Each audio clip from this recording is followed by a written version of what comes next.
वो चीज़ बाहर आपको 10 रुपये की 20 रुपये की मिलेगी, वो चीज़ यहाँ पे आपको 3 गुना रेट पे मिलेगी। वो चीज़ आप ध्यान से सुनना, जो मैं बताने जा रही हूँ आपको कभी किसी और ने नहीं बताई होगी, जो चीज़ मैं आपको बताने जा रही हूँ, ठीक है दोस्तों। कैंची धाम आने अगर चाहते हैं तो आपको किन चीज़ों का ध्यान रखना है, कहाँ रुकना चाहिए, कहाँ नहीं रुकना चाहिए, वो मैं आपको इस वीडियो में ज़रूर बताने वाली हूँ। तो वीडियो को अंत तक बने रहिए और देखते रहिए एक्सप्लोर रोड्स।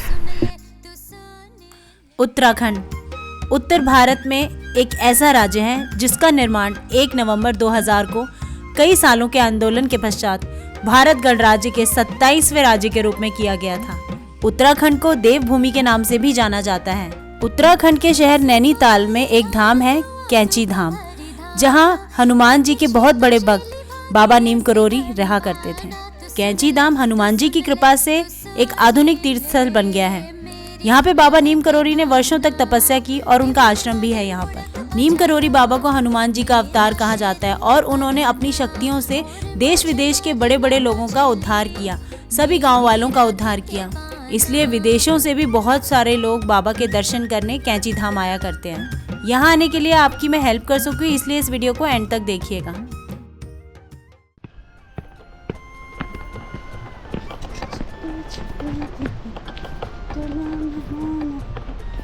हाँ जी भैया, कितने रुपए किलो है ये? 5 रुपए के 5। 5 रुपए के 5। भैया ऑर्गेनिक कितना सस्ता है तुमको? अभी तो सस्ता है भैया, केमिकल वाला होगा आपका ये। देखो सारे नींबू लदे हुए हैं, सारे पहाड़ी नींबू। देखो कितने बड़े बड़े नींबू हैं, ये देखो भी दिए इन्होंने यहाँ पे है ना। वाले, ये भी लगा लेंगे। ये पेड़ है, ये जो है ना, ये पेड़ कोई कांटे हैं इसमें, नींबू का पेड़ है ना इसलिए कांटे हैं। हाँ छोटे वाले भी हैं, देखो छोटे छोटे नींबू भी है। छोटे तो आपने बहुत देखे होंगे लेकिन बड़े बड़े नींबू नहीं देखे होंगे। ये देखो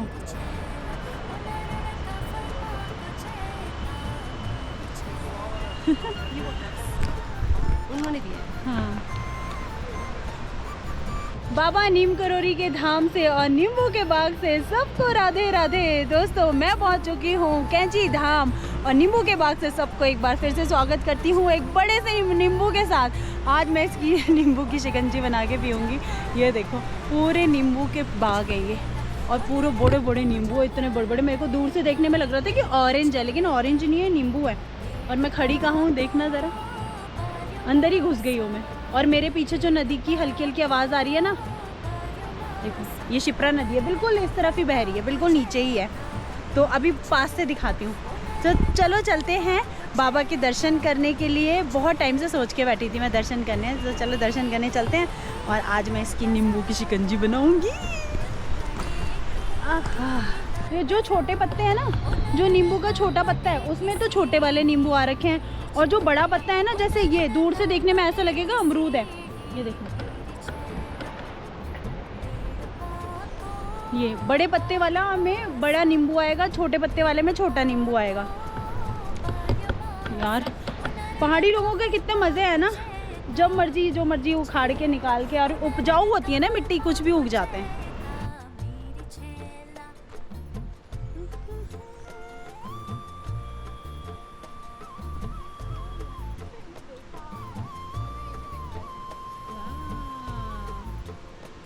और देखो जी हम आ गए शिप्रा नदी के पास। आजकल एक डायलॉग बहुत बोला जा रहा है कि लोग कहते हैं पहाड़ों पे जाके ऑक्सीजन कम हो जाती है, लेकिन मुझे तो ऑक्सीजन ही पहाड़ों में आती है। है कि नहीं? जो माउंटेन्स लवर होंगे ना वो इस चीज़ को समझ सकते हैं।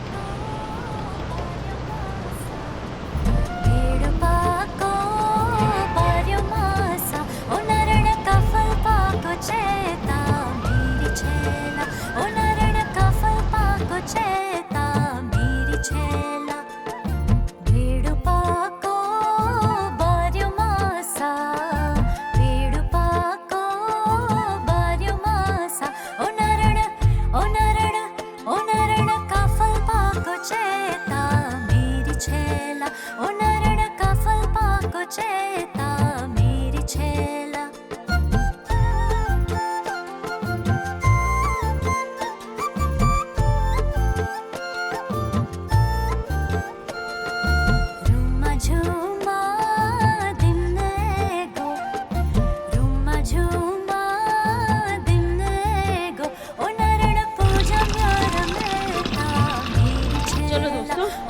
चलते हैं बाबा जी के दर्शन करने। मैं तो क्या ऐसी जगह देखती हूँ ना, मैं खो ही जाती हूँ। जंगल में कोई नहीं है यहाँ पर। मेरे को ना रास्ते में कुछ भी ऐसा दिखता है मैं रुक जाती हूँ।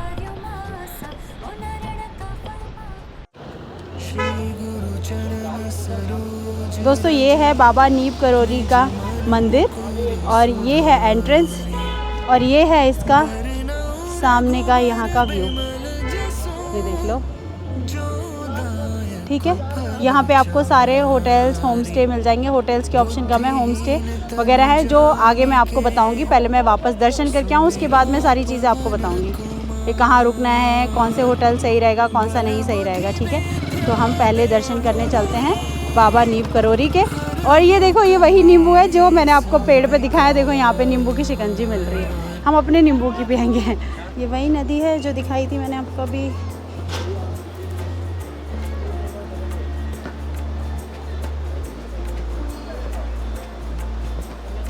मंदिर में तो कैमरा अलाउड नहीं है, बट जहाँ तक है वहाँ तक चलते हैं। हाँ हाँ हाँ, ठीक ठीक ठीक है भैया। ये है जी शिप्रा नदी जो बहुत आगे तक जा रही है। तो दोस्तों ये है बाबा नीम करोली का मंदिर। खूबसूरत सा माता वैष्णो देवी का भी मंदिर है अंदर। पहले आपको बाहर से दर्शन कराती हूँ। वैसे तो आप कैंची धाम कभी भी आ सकते हैं, लेकिन सबसे ज़्यादा जो श्रेष्ठ माना जाता है ना, 15 जून को माना जाता है। 15 जून को यहाँ बहुत बड़ा एक भंडारा लगता है, क्योंकि 15 जून 1964 को कैंची धाम में हनुमान जी की प्रतिमा की प्रतिष्ठा की थी बाबा नीम करोली ने। बाबा जी आज भले ही हमारे बीच नहीं है, लेकिन उनकी शक्तियाँ आज भी इस जगह मौजूद हैं। बड़े बड़े सेलिब्रिटीज तक अपनी प्रॉब्लम्स लेकर आते हैं यहाँ कि मैं आपको दर्शन कराऊंगी बाबा नीम करोली के अपनी आंखों से। जैसे कि आप जानते हो कि अंदर कैमरा अलाउड नहीं था, लेकिन मैं आपको पूरा वैसे एक्सप्लेन करूंगी कि अंदर क्या क्या है और आपको कहाँ पे दर्शन करने हैं। इस चीज़ का ध्यान रखना, क्योंकि नॉर्मली क्या होता है, लोग ये नहीं बताते कि आपको दर्शन एक्चुअल में करने कैसे हैं। देखो क्या करना है, जैसे ही आप एंट्री करोगे, अंदर एंट्री करते आपको शूज़ वगैरह उतार के, और जैसे ही आप अंदर जाओगे ना, सबसे पहले माता वैष्णो देवी का मंदिर पड़ेगा। माता वैष्णो देवी के मंदिर के बाद आपका हनुमान जी का मंदिर होगा। आपको नीम करोली बाबा की मूर्ति के दर्शन होंगे। वहाँ पर एक मार्बल का बहुत ही प्यारा सा मूर्ति बनी हुई है, तो वहाँ पे आप मत्था टेकिए। जैसे ही मूर्ति के सामने जैसे ही मत्था टेकोगे ना, बिल्कुल मूर्ति के बिल्कुल सामने आपकी पीठ की तरफ बाबा जी का मतलब शयन कक्ष है, जहाँ पर वो विश्राम किया करते थे, जहाँ पर वो रहते थे। तो वो आपका मतलब बंद रहता है, वो कमरा बंद रहता है, लेकिन जाली लगी हुई है। कमरे पर भी जाली, मतलब गेट पर भी जाली लगी हुई है और विंडो पे भी जाली लगी हुई है। तो आप विंडो से झांक कर आप बाबा जी का बेड देख सकते हो। ये नॉर्मली आपको हर यूट्यूब चैनल पर आपको किसी ने भी नहीं बताया, लेकिन मैं आपको बता रही हूँ। आप क्या करना, जाली में आप अच्छे से देखना, आपको बाबा जी का सोने वाला जो बेड है वो दिखाई देगा। आपको पानी का ग्लास, थाली वगैरह वो दिखाई देगी, और नीचे चटाई बिछी हुई दिखाई देंगी, क्योंकि वहीं पर ही बाबा जी रहते थे। और जो उनके जितने भी उनके मतलब वो सेवादार होते थे, जो उनको मतलब जो उनका टेक केयर करते थे, वो भी वहीं पर ही बैठते थे नीचे चटाई पर, और बाबा जी तखत पे बैठते थे। जो तखत जो है ना, तखत पे नीले रंग का बिस्तर लगा हुआ है, फूल रखे हुए हैं, बाबा जी की बड़ी प्यारी सी फोटो रखी हुई है। तो वो दर्शन करना ज़रूर ध्यान रखना, क्योंकि नॉर्मली लोग नहीं बताते हैं इसके बारे में। ठीक है, तो वहाँ के दर्शन ज़रूर करना आप। और जो मेन जगह है वहीं पर ही बाबा जी सोते थे, विश्राम करते थे, बैठते थे, वहीं रहते थे। राम कुटीर नाम है उसका। ठीक, बिल्कुल पीछे, मतलब आपकी जैसे आप मूर्ति पे दर्शन करोगे, मूर्ति में मतलब आपकी पीठ पे वो आपको छोटा सा उनकी कुटीर दिख जाएगी, तो वही मेन जगह है। ठीक है, फिर आप बाबा जी के दर्शन करके परिक्रमा करोगे, तो परिक्रमा करने के बाद आपको जो पहला मंदिर पड़ेगा वो पड़ेगा सिद्धि माँ का, जो कि बाबा जी की शिष्य थी, और उन्होंने पूरी ज़िंदगी बाबा जी की सेवा की, और उनकी शिष्य भी तखत पे बैठते थे। तखत पे नीले रंग का वहाँ पर भी बिस्तर लगा हुआ है, और ऊपर उनकी फ़ोटो लगी हुई है। तो वहाँ पर बैठकर वो दर्शन देते थे और सबकी प्रॉब्लम्स को सॉल्व करते थे, सुनते थे। जितने भी गाँव वाले आते थे वो सब उस तखत के सामने ही नीचे सीढ़ियों पर बैठते थे। और अभी के वक्त में क्या है कि अभी के वक्त में लोग वहाँ पर बैठ के पाठ करते हैं, हनुमान चालीसा करते हैं, या फिर सुंदरकांड का पाठ करते हैं। तो इस चीज़ का ध्यान रखना, वहाँ बैठकर आप पाठ भी कर सकते हो, मैंने भी किया, तो आप लोग भी वहाँ पर बैठ के पाठ कर सकते हो। पाठ करने के बाद आप वहाँ पर एज्यूम करो, मतलब मैं एज्यूम कर रही थी वहाँ पर कि बाबा जी सामने ही बैठे हैं और हमारी प्रॉब्लम सुन रहे हैं। तो ये चीज़ आप भी एज्यूम करना, वहाँ बैठकर पाठ करना। पाठ करके आप मतलब मन की आंखों से देखने की कोशिश करना कि बाबा जी वहीं तखत पे बैठे हुए हैं। क्योंकि आपको लगेगा ऐसा, अगर आप दिल से फील करोगे आपको फील ऐसा ही होगा कि वो सामने ही बैठे हुए हैं और आपकी बातें सुन रहे हैं। आप जो भी प्रॉब्लम्स अपने मन में लेके आए हो, जो भी दुआ आप अपने मन में लेके आए हो वो सुन रहे हैं, आपको बिल्कुल ऐसा ही फील होगा। मंदिर के अंदर इतना पीसफुल एनवायरनमेंट है, बिल्कुल शोर शराबा नहीं करने दिया जाता है और मोबाइल्स वगैरह हैं तो वो भी आपको पिक नहीं करने देते हैं, क्योंकि इससे क्या है मंदिर की मर्यादा भी बनी रहती है और शांति भी बनी रहती है, जो कि वो शांति आपको इतनी अच्छी लगेगी आप बाहर आके यही बोलोगे कि मंदिर में जाके बहुत ही अच्छा लगा। लास्ट में वही मंदिर पड़ता है। फिर सोवेनियर्स हैं, वहाँ पर एक छोटी सी शॉप है जहाँ पे आपको बाबा जी के फ़ोटो वगैरह मिल जाते हैं और बाकी आप अपना जो दान देना चाहते हो वो वहाँ पर सोवेनियर वाली शॉप पर दे सकते हो और उसके बाद आपको प्रसाद दे दिया जाता है। प्रसाद के बाद आप सीधे बाहर निकल के आप वापस दर्शन करके आ सकते हो। तो आपको मैंने अपनी आँखों से दर्शन करा दिया, अब आप एज्यूम कर लो कि कैसे ये दर्शन हुए हैं, ठीक है। तो यहीं तक बाबा जी के दर्शन होते हो। ये नदी जो बह रही है यह है शिप्रा नदी, जो कि पूरे यहीं पर ही बैठकर बाबा जी ने तपस्या भी की थी, इसी नदी के बीच में बैठकर। और जब वो तपस्या कर रहे थे तो जो पानी था नदी का वो बहुत नीचे हो गया था। उस टाइम पर जो नदी का पानी था वो काफ़ी ज़्यादा तेज़ था। तो बाबा जी में बहुत शक्ति थी, बहुत ज़्यादा। कहा जाता है कि उनको हनुमान जी का अवतार भी कुछ लोग बोलते हैं, क्योंकि बहुत बड़े बड़े चमत्कार हैं, बहुत बड़ी बड़ी कहानियाँ हैं जो बाबा जी से रिलेटेड हैं, जो बाबा जी की है। तो वो आपको गूगल करने पे मिल जाएंगी। अगर आप गूगल करोगे नीम करौरी बाबा के चमत्कार तो आपको बहुत सारी कहानियाँ मिल जाएंगी बाबा की, जो गाँव वालों के साथ जो भी होता था। बहुत सारी कहानियाँ मुझे भी याद है, लेकिन अगर सुनाने बैठूँगी तो वीडियो बहुत ज़्यादा लंबा हो जाएगा। अभी वीडियो ख़त्म नहीं हुआ है, आगे आप देखने वाले हो कि यहाँ पर रहने की क्या क्या सुविधा है, कहाँ पे रहना है, कहाँ पे नहीं रहना चाहिए, वो सारी चीज़ें मैं आपको आगे एक्सप्लेन करूँगी। तो चलो बने रहिए अंत तक एक्सप्लोर रोड्स में। अब जो आप भीड़ देख रहे हो ना, यहाँ पे वो जो भीड़ बढ़ती जा रही है, नैनीताल में जो लोग स्टे कर रहे हैं ना वो लोग आ रहे हैं वहाँ से दर्शन करके और यहाँ से दर्शन करके वो लोग लौट जाएंगे यहाँ से 1-2 घंटे में। ज़्यादा से ज़्यादा आपका घंटे भर में आराम से हो जाएगा। घंटे भर आप बहुत है यहाँ पे दर्शन के लिए, आराम से आप बैठो, इतनी ज़्यादा अभी भीड़ नहीं है। और सुबह सुबह आ जाओगे यहाँ पे दर्शन करने के लिए तो यह है कि सुबह सुबह दर्शन हो जाएंगे। 6:30 बजे मंदिर खुल जाता है सुबह सुबह, और 7:15 बजे है जो आरती का टाइम है। तो आरती के टाइम पे तो मैं सो रही थी तो मैं दर्शन नहीं कर पाई। और अभी देखो जितनी भी सारी टैक्सीज़ आ रही हैं ये सारी नैनीताल से आ रही हैं, कुछ काठगोदाम से आ रही हैं। दोस्तों ये है टैक्सी स्टैंड। रात के टाइम आओगे तो आपको यहाँ पे नहीं मिलेगा। ये देखो यहाँ पे टैक्सीज़ खड़ी होती है। यहाँ से आपको काठगोदाम के लिए भी टैक्सीज़ मिल जाती हैं आराम से। तो अगर आप काठगोदाम से यहाँ आए हो तो वहाँ से आपको बस भी मिल जाती है और शेयरिंग टैक्सी भी मिलती है। रेट मैं आपको पता करके बताती हूँ टैक्सी वाले से बात करके। चार्ज क्या भैया? काठगोदाम से आ रहे हो आप? जा रहे हो तो क्या चार्ज है? फुल टैक्सी वही है 800। फुल टैक्सी नहीं, अगर शेयरिंग में जो लोग जाते हैं शेयरिंग में 200 रुपये है। काठगोदाम ड्रॉप करते हैं। कितना किलोमीटर पड़ता है वहाँ से?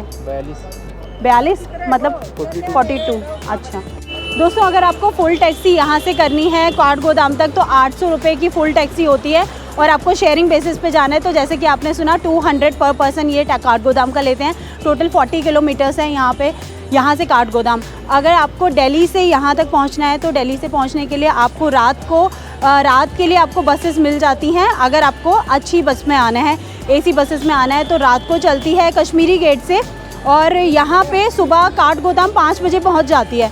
काठगोदाम पहुँचने के बाद आप वहाँ से शेयरिंग टैक्सी ले सकते हो या बसेस भी चलती हैं। अगर शेयरिंग टैक्सी में आना है तो वो ज़्यादा कन्वीनियंट होता है, जिसका चार्ज मैंने आपको बता दिया 200 रुपये पर हेड के चार्ज।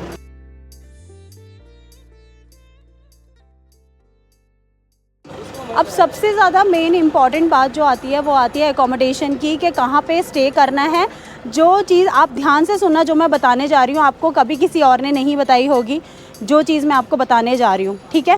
एकोमोडेशन की बात करें तो यहाँ पर एकोमोडेशन के ऑप्शंस जो हैं वो बहुत ज़्यादा नहीं है, बहुत कम है, ठीक है। कम होने की वजह से यहाँ क्या करते हैं कि चार्जेस ऐसे बहुत ज़्यादा बोलते हैं।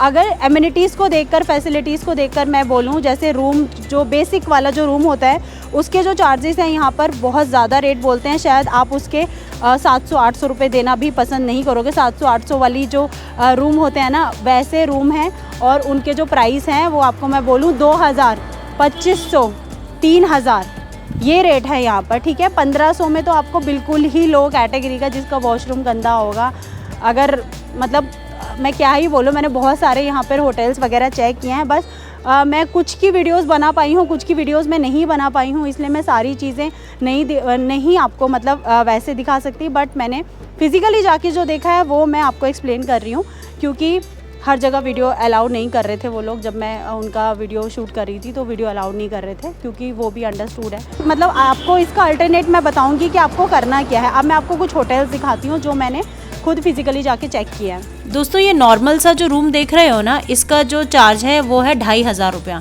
2500 रुपये में ये एक टीन का बना हुआ है। ये लकड़ी जो दिख रही है लकड़ी का नहीं है, टीन का बना हुआ है। और इसमें विंडो भी थोड़ी थोड़ी खुली खुली सी दिख रही थी मुझे, तो इसका चार्ज मुझे बिल्कुल भी मतलब वर्थ नहीं लग रही थी। 2500 रुपये में आपको ये मिलेगा, ठीक है, जिसमें आपको शायद रात में ठंड भी लग सकती है, जहाँ तक इसकी हालत देख के मुझे लग रहा है। एक ऑप्शन ये है, नेक्स्ट ऑप्शन दिखाती हूँ। ये जो आप होटल देख रहे हो ना, इसका जो चार्ज है वो है 1600 रुपये। 1600 रुपये में इतना बेसिक सा रूम है। इसका वॉशरूम बिल्कुल भी साफ़ नहीं था, वीडियो नहीं बनाने दी इन्होंने। और ये वाला जो है इसमें खाली नहीं था। और ये जो है इसमें जो आप ये ऊपर रूम्स देख रहे हो, इनका चार्ज है 2000 रुपये, जिसमें आपको सिंपल, बिल्कुल सिंपल बेसिक रूम है ये। आप बिल्कुल भी एक्सपेक्ट मत करना कि आपको 2-2.5 हज़ार में आपको बहुत अच्छा मिलेगा, बिल्कुल भी बेसिक मिलेगा। अब दोस्तों मेरे पीछे आप जो ये माउंट कैसा वाला होटल देख रहे हो ना, इसका मैं चार्ज बताऊं आपको, ये आपको पड़ेगा 7500 एक्सक्लूडिंग GST। तो आपको GST वगैरह मिला के ये 8-8.5 हज़ार का, 8.5 हज़ार मान के चलो, 8.5 हज़ार का पड़ेगा। नो डाउट इसका रूम बहुत अच्छा है। अंदर लिफ्ट नहीं है, ऊपर वाले फ्लोर पे आपको बाय स्टेयर्स जाना पड़ेगा।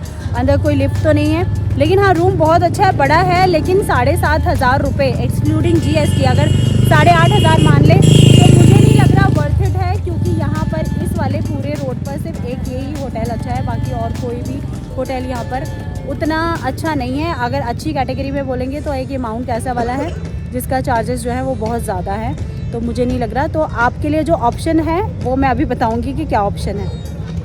भवाली से आते हुए आपको कई नर्सरी मिल जाएंगे। ये सामने भी नर्सरी, अगर कुछ ख़रीदना चाहते हैं तो ख़रीद सकते हैं यहाँ से। आगे जाके आपको होम स्टे वगैरह मिल जाएंगे जो कि सस्ते हैं, लेकिन उतना ज़्यादा एमिनिटीज़ को लेकर उतना ज़्यादा एक्सपेक्ट ना करें। सामने जो देख रहे हो आप, वहाँ पे होम स्टे है वो। यहाँ से आप जैसे नीचे की तरफ जाओगे ना, यहाँ पे आपको छोटे छोटे होम स्टे मिल जाएंगे। ये भी एक तरह का होम स्टे है। प्राइस मैं आपको बता रही हूँ 2000 रुपये मान के चलना, जो थोड़ा सा ठीक ठाक सा लगेगा। ठीक ठाक सा मतलब बिल्कुल बेसिक वाला, जो थोड़ा बहुत साफ़ सुथरा होगा तो वो आपको 2 से 2,500 रुपये मान के चलो, 3000 रुपये मान के चलो। अब ये जो आप सामने देख रहे हो ढाबे के ऊपर जो रूम बने हुए हैं, इनका चार्ज भी 1600 रुपये है। बिल्कुल बेसिक रूम है, बिल्कुल बहुत ज़्यादा क्लीनिनेस की या नीटनेस की उम्मीद मत रखना। 1500 रुपये वाला अगर होम स्टे देखोगे तो वो आपको ऐसा मिलेगा, बिल्कुल ही लो कैटेगरी का। शायद मैं तो नहीं रहना पसंद करूँगी ऐसी जगह पे, जो बिल्कुल मतलब हाइजीन को ज़रूर मेंटेन रखे जब भी होटल में जाए, क्योंकि लेने के देने ना पड़ जाए कि पता चले कि वो बीमारियाँ ही लग गई आपको अगर इसके साथ कॉम्प्रोमाइज़ कर लोगे। तो इसलिए अगर 500 रुपये ज़्यादा देकर आपको साफ़ सुथरा होटल मिले तो वो ज़्यादा प्रेफर करना। और वॉशरूम ज़रूर साफ़ देखा करो। मैं हमेशा बोलती हूँ कि जब भी कोई आप होटल देखते हो, अगर आपको 500 रुपये दे के वॉशरूम साफ़ वाला होटल मिल रहा है तो वही प्रेफर करो, गंदा वॉशरूम लेके और कॉम्प्रोमाइज़। मैं कटरा में जब रुकी थी एक बार, मतलब वो बेकार से होटल में रुक गई थी, तो मेरे यहाँ पर एलर्जी हो गई थी, यहाँ पर आँखों के पास। तो मजबूरी थी, मतलब मिला नहीं था मुझे, मैं रात में पहुंची थी, इसलिए तो मुझे वही लेना पड़ गया। तो मुझे यहाँ पे एलर्जी हो गई थी, तो इसलिए मैं बता रही हूँ कभी 500-600 रुपये के चक्कर में ना आप अपने हाइजीन से कॉम्प्रोमाइज़ मत करो। लेने के देने पड़ जाते हैं, उतना दवाई में लग जाता है पैसा, ठीक है ना। तो इसलिए स्वस्थ रहो और हाइजीन को ज़रूर मेंटेन करो। और अभी ऑफ सीज़न है यहाँ पर, क्या देखो यहाँ मंदिर का कोई ऑफ सीज़न ऑन सीज़न नहीं होता, मंदिर का ऑल सीज़न ही होता। तो आपको यहाँ पर ये मत सोचो कि 1500 से कम मिलेगा, 1500 से कम नहीं मिलेगा। बिल्कुल ही एकदम ही रद्दड़ होगा तो मिल जाए, लेकिन मैंने नहीं देखा कोई यहाँ पे 1500 से कोई नीचे है। 1500 में तो बिल्कुल ही लो कैटेगरी का था।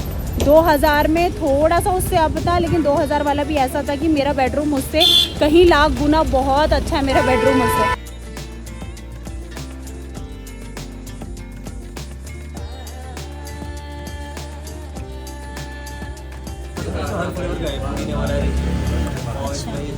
हींग जीरा ये कितने का है? 100 ईच।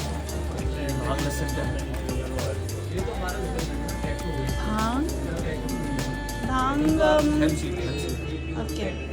कुकिंग वाला नमक अलग चीज़ हो गया ना, जैसे सेंधा नमक आता है। सैलेड वैलेड में डाल रहे हैं हम। हाँ वो अलग चीज़ हो गई ना, कुकिंग वाला नमक अलग चीज़ हो गई। ये तो नमक में अलग अलग चीज़ पीसी गई थी फ्लेवर्स है। दोस्तों ये वाला ट्राई किया है, जीरा लहसुन लाल मिर्च, यही ट्राई किया है। जीरा लहसुन लाल मिर्च। दोस्तों ये चीज़ मुझे बड़ी अच्छी लगी कि यहाँ पे ये पहाड़ी नून मिल रहा है और इसमें ना बड़े हाजमे वाले मसाले डले हुए हैं जो कि काफ़ी टेस्टी भी लग रहे थे।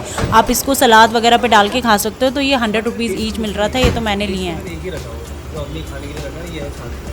इसका टेस्ट नहीं ओरिजिनल फ्रूट पल्प से बनते हैं, सब नेचुरल फ्रूट पल्प से बनाए जाते हैं सारी चीज़ें।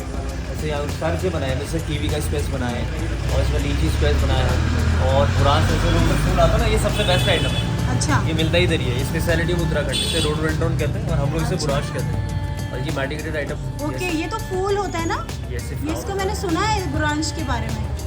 बहुत बढ़िया होता है क्योंकि देखिए इसको 5 लीटर का भी आता है, उसकी टी भी आती है, उसकी टी भी आती है। अच्छा, टी भी है।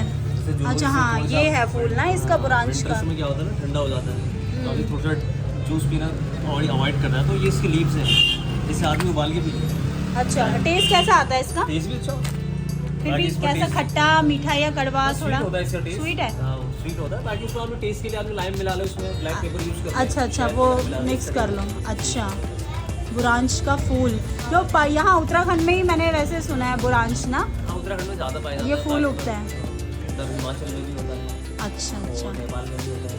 अच्छा। स्ट्रीट फ्लावर है। इसको अभी बनाना कैसे है, जैसे किसी को बनाना हो तो? पहले इसे शेक कर लिया, शेक करने के बाद 1 गिलास पानी में तोड़ कर लिया। अच्छा 1 गिलास पानी में तोड़ कर रेशियो में इतना मिला। हाँ, जैसे अपन नींबू पानी वगैरह बनाते हैं, थोड़ा नींबू डाला और बाकी पानी वगैरह मिला लिया। इसमें अगर कोई स्पाइसेस मिलानी हो तो मिक्स कर सकते हैं, जैसे ब्लैक सॉल्ट वगैरह या कुछ ऐसा थोड़ा सा टेस्ट फॉर टेस्ट। हाँ वो बढ़ा सकता है इसमें। हाँ, अदरवाइज ऐसे अच्छा लगेगा। ऐसे ही अच्छा लगता है। एक लॉन्ग ब्रेक के बाद अब मैंने खाई है पहाड़ों वाली मैगी। 50 रुपये की मैगी यहाँ पे 100 रुपये में आपको मिल रही है। तो महंगाई तो बहुत ही ज़्यादा है खैर यहाँ पे, जिसमें कोई भी टेस्ट खास नहीं है। ये जो चीज़ें मैं आप लोगों के साथ शेयर करने वाली हूँ ना, सबसे पहली बात आपको और किसी यूट्यूब चैनल पर आपको नहीं बताई जाएंगी, ठीक है? मैं आपको बता रही हूँ और इस चीज़ को आप ध्यान से सुनना, जो आपके लिए बहुत ज़्यादा फ़ायदेमंद होंगी और आपकी बहुत हेल्प भी करेंगी। अब चलो दोस्तों, मैं आपको ये बता देती हूँ कि ऑल्टरनेट मैंने क्या बताना था आपको एकोमोडेशन के लिए। देखो, अगर आप यहाँ पर आके रहोगे तो आपको बहुत ज़्यादा ही महंगा पड़ेगा, ठीक है? बहुत ज़्यादा ही महंगा पड़ेगा और पैसे के हिसाब से जगह बिल्कुल भी आपको पसंद नहीं आएगी यहाँ पर, ठीक है? क्योंकि ऑप्शंस कम है रहने के यहाँ पर, और जिनके ऑप्शन हैं यहाँ पर रहने के, मतलब जिनके होटल या गेस्ट हाउस है, गेस्ट हाउस ही मान लो, होटल वोटल नहीं, गेस्ट हाउस है, ठीक है, और होम स्टे हैं, उनके भाव 7वें आसमान पे रहते हैं यहाँ पर। हर चीज़ यहाँ पर इतनी महंगी है, तो चीज़ बाहर आपको 10 रुपये की 20 रुपये की मिलेगी, वो चीज़ यहाँ पे आपको 3 गुना रेट पे मिलेगी। 20 रुपये वाली चीज़ आपको यहाँ पे 100 रुपये की मिलेगी। तो यहाँ पर ये सीन है, हर चीज़ बहुत ही ज़्यादा महंगी है, चाहे खाना ले लो, चाहे आपको कोई सोवेनियर्स लेके जाने हो वो ले लो, हर चीज़ बहुत ही ज़्यादा महंगी है। मतलब यार हद लूट मचा रखी है इन्होंने, एकदम से इन लोगों को बिज़नेस मिला है ना, तो बहुत ज़्यादा ही इन्होंने हर चीज़ का दाम जो है वो बहुत ही 7वें आसमान पे कर रखा है। आप क्या कर सकते हो, जैसे भुवाली है, भुवाली पर जाके आप होटल ले सकते हो। भुवाली पे आपको होटल के जो प्राइस हैं वो अच्छे भी मिल जाएंगे और आपको होटल भी अच्छे मिल जाएंगे, वहाँ पे ऑप्शंस हैं, मिल जाएंगे आपको, ठीक है? दूसरा ऑप्शन ये है कि आप नैनीताल में स्टे कर सकते हो। नैनीताल में स्टे करो और आप सुबह सुबह यहाँ पर आ जाओ, दर्शन करो और बैक टू द नैनीताल, ठीक है?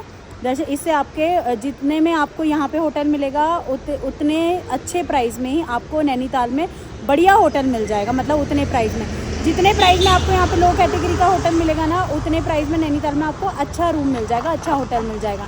तो इस चीज़ का ध्यान रखना कि आप नैनीताल में भी स्टे कर सकते हो। नैनीताल में स्टे करो और यहाँ पे आ जाओ, दर्शन करके वापस नैनीताल हो जाओ। अब नैनीताल से यहाँ तक की जो दूरी है ना, वो लगभग 20 से 22 किलोमीटर है, ज़्यादा नहीं है। आराम से आओगे आप, 1 घंटा लगेगा, 1 घंटा भी नहीं लगेगा आपको, 40 to 45 मिनट्स लगेंगे। आप आओगे और दर्शन करके वापस नैनीताल चले जाओ, या फिर रुकना ही है तो भुवाली में रुक जाओ। भुवाली बीच में पड़ता है, भुवाली से यहाँ मंदिर की जो दूरी है 7 किलोमीटर है, बस 7 किलोमीटर का डिस्टेंस है। आप भुवाली में रुक जाओ, वहाँ पे आपको होटल भी अच्छे मिल जाएंगे और रेट भी आपको जेन्युइन मिलेंगे। लेकिन यहाँ पे रहने का मजबूरी वाली बात है, यहाँ पे रहना। तो मुझे यही आपको ऑल्टरनेट बताना था कि आप क्या कर सकते हो। देखो मेरा एक्सपीरियंस के हिसाब से मैंने आपको चीज़ें बताई हैं, बाकी आपकी मर्ज़ी है, आपको जहाँ भी रहना है वो आपके ऊपर है। बाकी अगर समझदारी से काम लोगे तो वो करना जो मैंने आपको बताया उसमें वो फ़ायदेमंद रहेगा आपके लिए। तो यही था मेरा आज का नीम करौली बाबा के दर्शन का ब्लॉग। आई होप कि आपके लिए हेल्पफुल होगा, आपको पसंद आया होगा।